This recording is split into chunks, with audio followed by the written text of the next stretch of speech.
سلام به شما و خوش اومدید به این بررسی عمیق‌تر ما. امروز قرار هست سراغ یکی از اون خطاهای واقعاً کلافه کننده توی ویندوز بریم. خطای 03007B. احتمالاً وقتی سعی کردید یه برنامه یا شاید هم یه بازی رو اجرا کنید با این کد خطا روبرو شدید.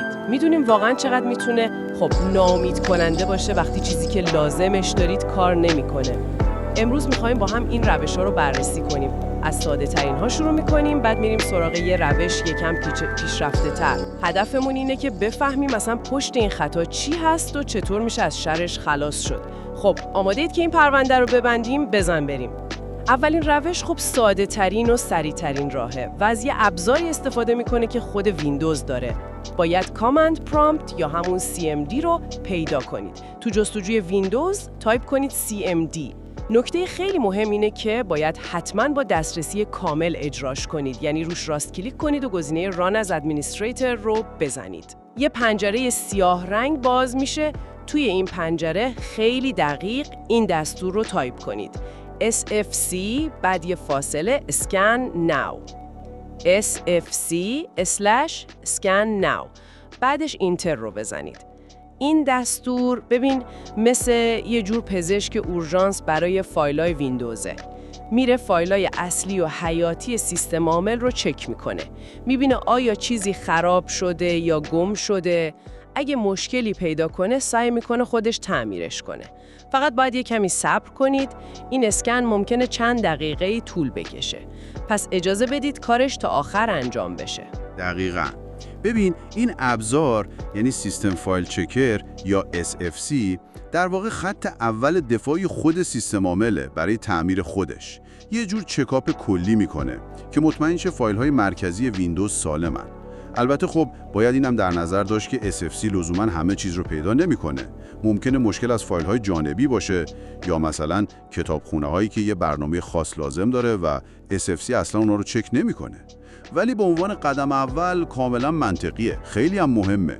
مثل این میمونه که قبل از تعمیرات پیچیده اول فیوز اصلی برق خونه رو چک کنی. خیلی خوب. وقتی اسکن تموم شد و به 100% رسید، بهتره کامپیوتر رو یه بار ریستارت کنید، بعدش برید سراغ همون برنامه‌ای که خطا میداد و دوباره اجراش کنید. ببینید مشکل حل شده یا نه. اگه حل شده بود که چه عالی، اگه نه نگران نباشید، روش بعدی احتمالاً میتونه کمک بیشتری بکنه.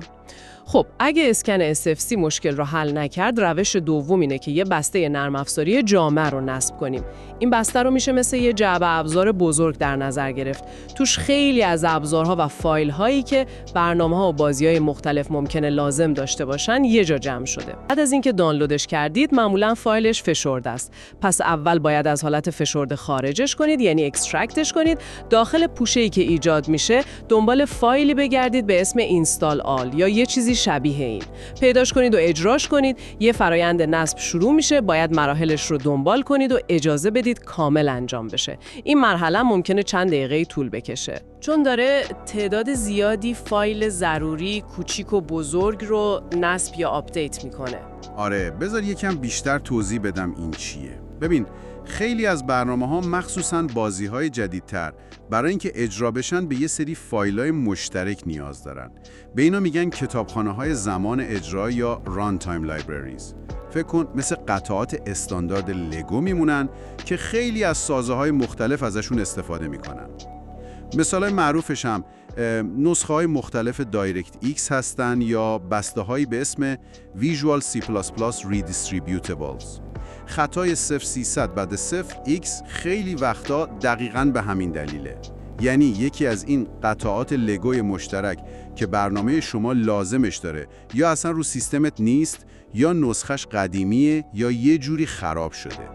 این بسته جامعی که تو این روش نصب می‌کنی مثل یه جور مجموعه منتخب بهترین قطعات لگو عمل می‌کنه. یعنی تلاش می‌کنه رایج‌ترین و مهمترین این کتابخونه‌ها رو یه جا و درست و حسابی روی سیستمت نصب یا تعمیر کنه. برای همینم هست که اغلب جواب میده، چون مشکل خیلی از کاربرا دقیقاً کمبود همین قطعات رایجه. این خودش نشون میده سیستم چقدر به این اجزای مشترک وابسته است.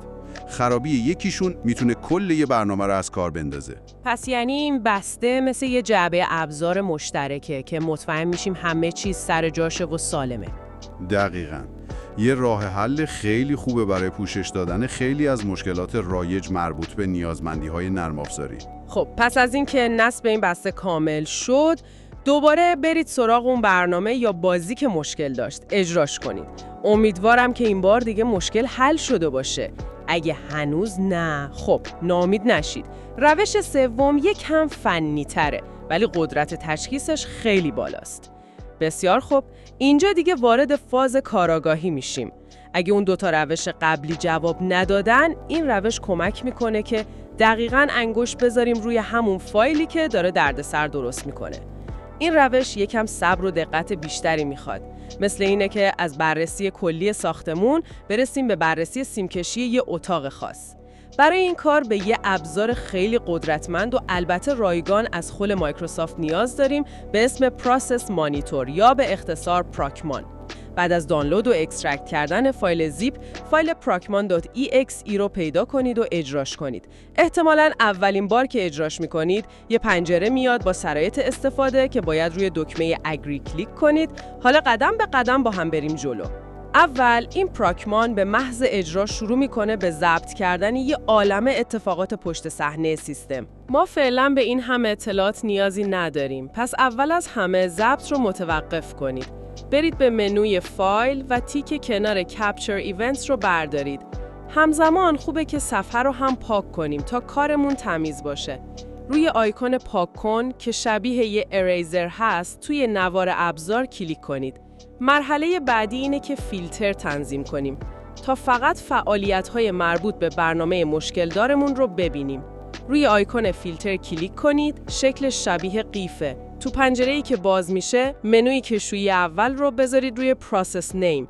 تو کادر خالی روبروش اسم دقیق فایل اجرایی .exe برنامه‌ای که خطا میده رو تایپ کنید. مثلا mygame.exe. بعد روی دکمه اد کلیک کنید و بعدش هم اوکی. عالی شد. حالا آماده ایم که ضبط هدفمند رو شروع کنیم. دوباره برید به منوی فایل و تیک کپچر ایونتس رو بزنید. ضبط شروع میشه. بلافاصله بعد از اینکه تیک رو زدید، برید و همون برنامه‌ای که خطای سیل 0,000,007 بی رو میده اجرا کنید. وقتی پنجره خطا ظاهر شد، سریع نبندینش. بذارید چند ثانیه باز بمونه. این مهمه تا پراکمان فرصت کافی داشته باشه دقیقاً همون لحظات آخر قبل از نمایش خطا رو ثبت کنه. بعد از چند ثانیه میتونید پنجره خطا رو ببندید و برگردید به پنجره پراکمان. حالا دوباره برید به منوی فایل و تیک کپچر ایونتس رو بردارید تا ضبط متوقف بشه. اینجا دیگه قدرت واقعی پراکمان معلوم میشه. شما در واقع به سیستم گفتید دقیقاً به هم نشون بده وقتی داشتی این برنامه رو اجرا می‌کردی کجا به مشکل خوردی، کجا گیر کردی. این ابزار هر تلاشی که برنامه میکنه برای دسترسی به فایل‌ها، به رجیستری، به شبکه، همه رو ثبت میکنه. این فقط یه راه حل برای این خطای خاص نیستا. شما دارید یه مهارت خیلی اساسی توی عیبیابی رو یاد میگیرید. چطور سیستم رو وادار کنی خودش بگه دردش کجاست. این مثل خوندن گزارش دقیق یه حادثه است، نه فقط دیدن نتیجه نهاییش. دقیقاً. حالا که ضبط متوقف شده، به لیست رویدادهایی که ثبت شده نگاه کنید. یه ستون هست به اسم ریزالت. دنبال ردیف‌هایی بگردید که توی این ستون نوشته شده name not found.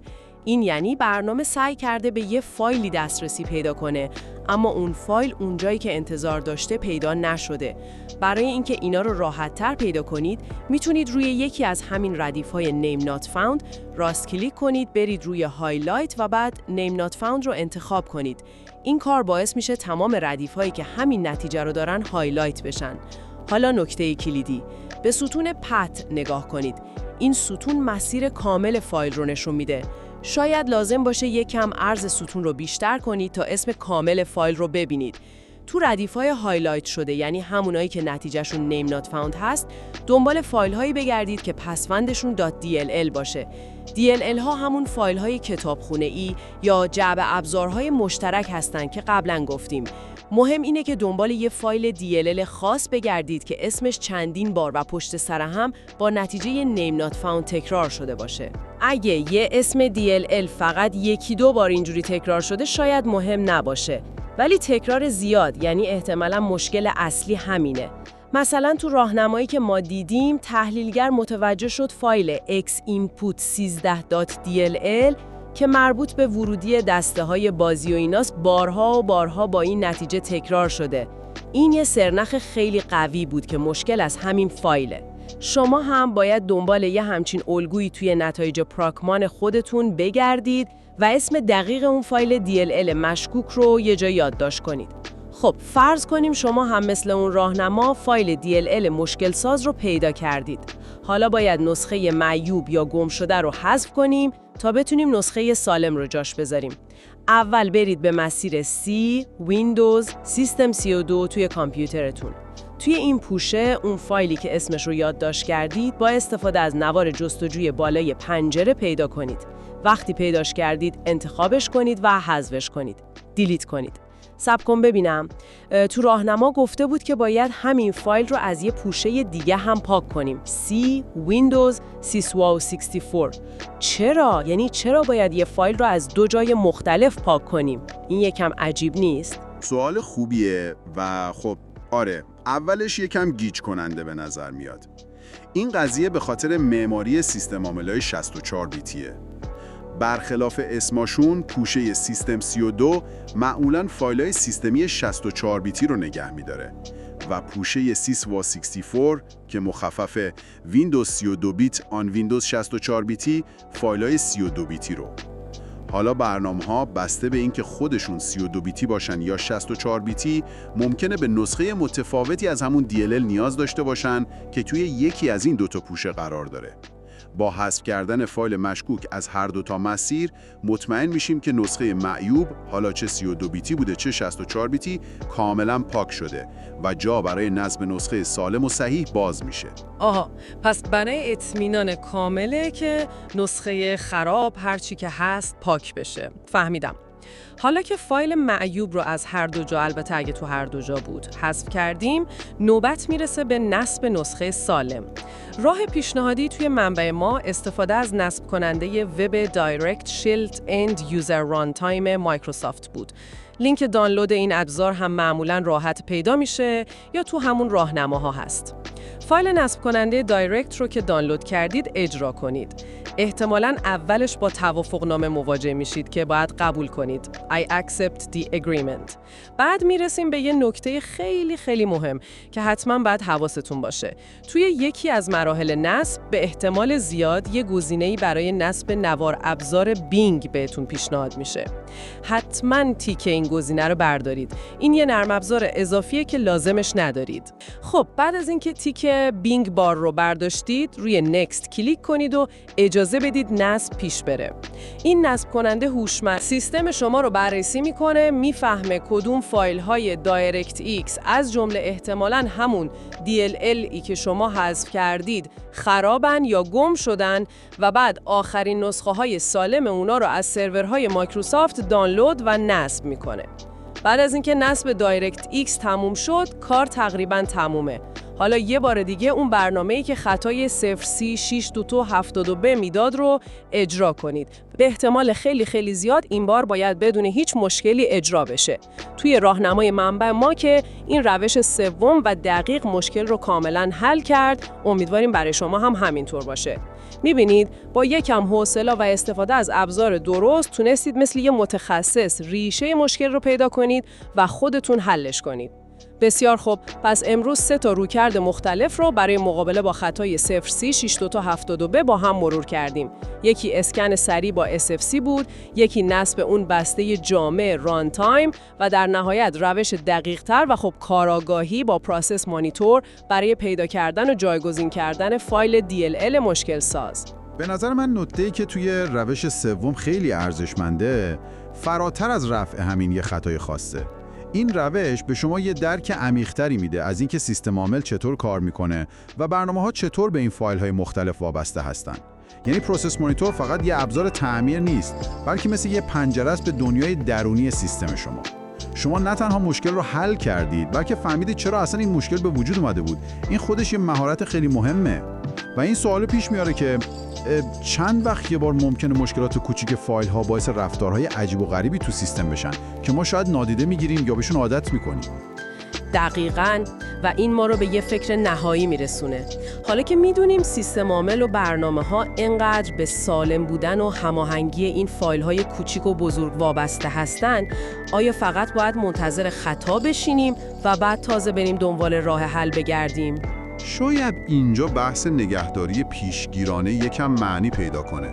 مثلا شاید اجرای دوره‌ای همون اسکن SFC کار بعدی نباشه، یا دقت بیشتر موقع نصب و مخصوصاً پاک کردن کامل برنامه‌ها، یا مثلا به روز نگه داشتن منظم درایورها و اون ران تایم ها مثل دایرکت ایکس و ویژوال C++. آیا این کارها میتونن از اول جلوی بروز خطاهایی مثل 0x C000070B رو بگیرن یا حداقل تعدادشون رو کم کنن؟ این چیزیه که شاید بد نباشه بهش فکر کنید. خیلی عالی. از اینکه توی این بررسی فنی و دقیق با ما همراه بودید واقعا سپاسگزاریم. امیدواریم این اطلاعات بهتون کمک کرده باشه تا بر این خطای کلافه کننده غلبه کنیم. خیلی ممنونیم از استاد عزیز که وقت گذاشتن و با توضیحات خوبشون همراه ما بودن. همینطور از شما بیننده های عزیز که تا اینجای برنامه کنار ما بودید واقعا قدردانیم. اگر این گفتگو براتون مفید بود، خوشحال میشیم با لایک و کامنت نظرتون رو به همون بگید و اگه هنوز عضو کانال نشدید حتما سابسکرایب کنید و تا قسمت‌های بعدی رو از دست ندید. تا برنامه بعدی، خدا نگهدار.